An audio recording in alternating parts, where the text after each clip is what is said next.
5:50 a.m., Wednesday, October 22nd, off the western coast of the paradise of Taino, Eastern Caribbean.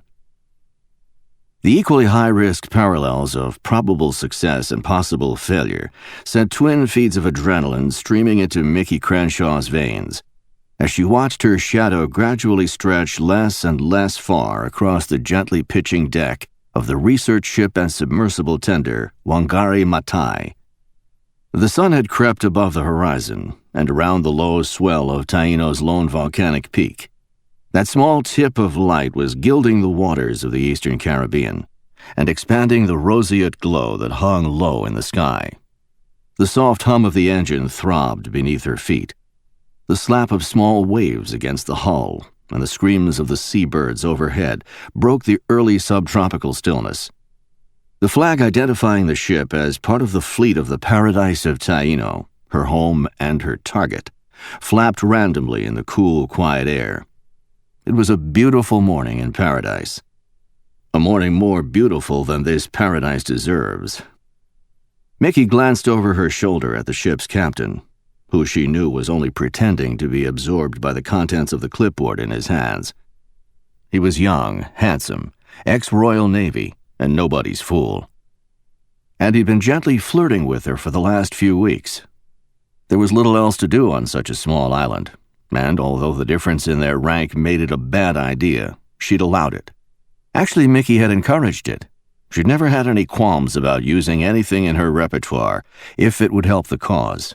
And being on Captain Simon Broadhurst's good side, and having him think he was on hers, could help. "Captain Broadhurst, the sun is up. Can we get underway?"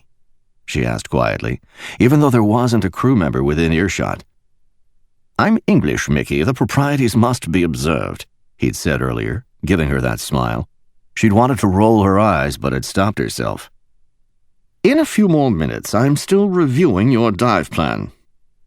She turned to face him full on with a mildly amused expression on her face and one slim eyebrow cocked.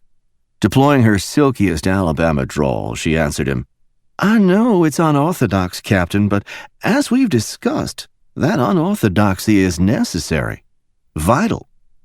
"You ought to have briefed me before we left port," he replied. Tradition and the law of the sea gave him absolute authority on his ship.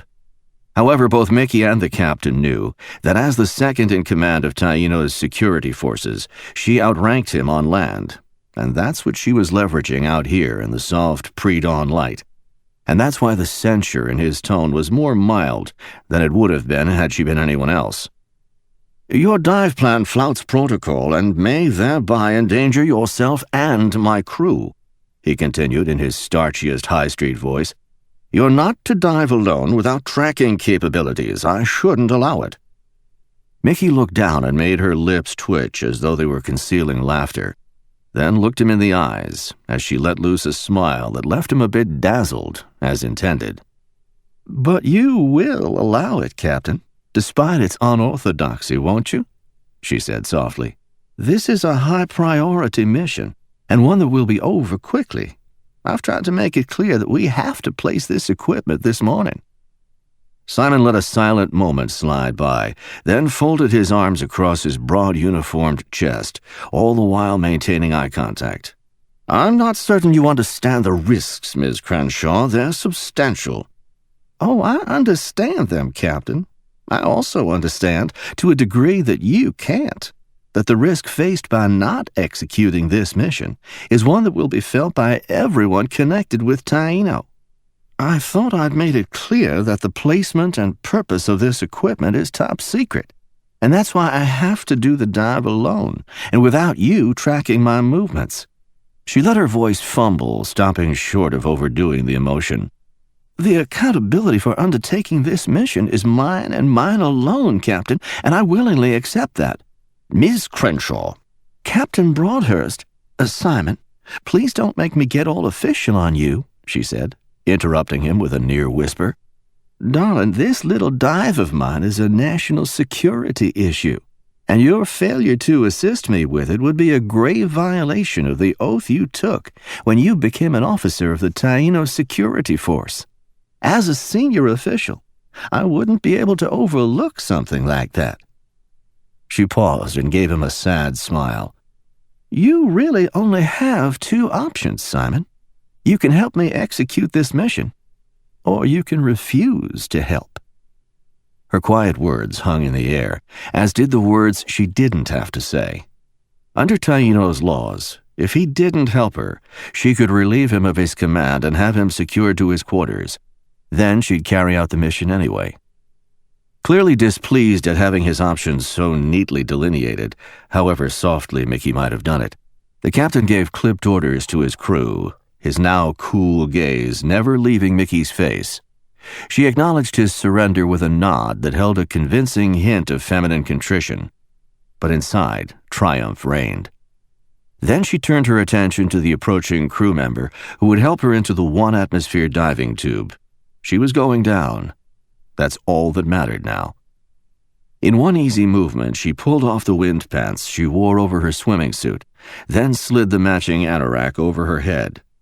She reveled for a moment in the cool breeze that brushed her bare flesh, and pretended not to notice the surreptitious looks Simon and the small, all-male crew were giving her almost naked body. A few feet away, the crew was doing their final checkout on the dive tube they'd christened Flipper. It was sleek, gray, and highly maneuverable underwater, but that's where the resemblance to everyone's favorite dolphin ended. It was just another useful, high-tech toy, as far as Mickey was concerned. She trained in it, as all the security personnel had trained in this and all the other high-tech dive equipment her Commander-in-Chief, Dennis Cavendish, kept acquiring. Despite never having actually used the tube for any purpose other than training, Mickey was confident that she could carry out her duty and be topside before anyone could learn that the entire mission was a fabrication. This dive was an extremely daring act, but it was a necessary part of the plan.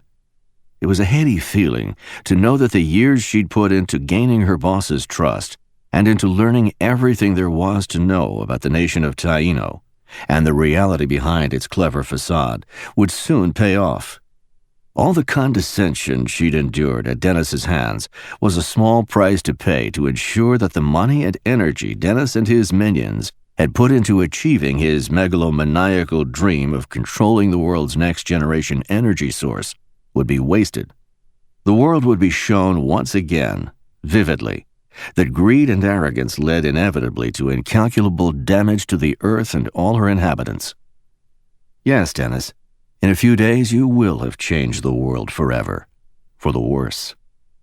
Fully ensconced in the one-person diving tube, Mickey mentally counted the clicks and hisses as the crew secured the seals that would keep her separate from the sea and safe from its frigid pressures. As she waited for the dive master to speak to her through the headphones, she kept her eyes trained on the small black boxes she'd carefully secured to the platform at the front of the tiny vessel. When she'd approached Simon about this unscheduled trip, Mickey had told him the twin units were a pair of new, state-of-the-art surveillance devices made by a boutique firm in Switzerland. With a deprecating roll of her eyes, she'd added that they were being deployed as a favor to the company's owner, a business associate of Dennis's. The boxes were beta units, and Dennis had agreed to let Taino be their first real-world test bed, because he believed the technology held promise and would provide them with useful data if it worked as planned. Mickey had added, as offhand as ever, that even she wasn't entirely sure what the devices were meant to do. She had been told only that she was to place them in specific, secure locations without her movements being tracked. Everything she'd said was a lie, of course. The units were highly sophisticated bombs, the brainchild of Garner Blaylock, Earth activist, unsung genius, and Dennis Cavendish's worst nightmare.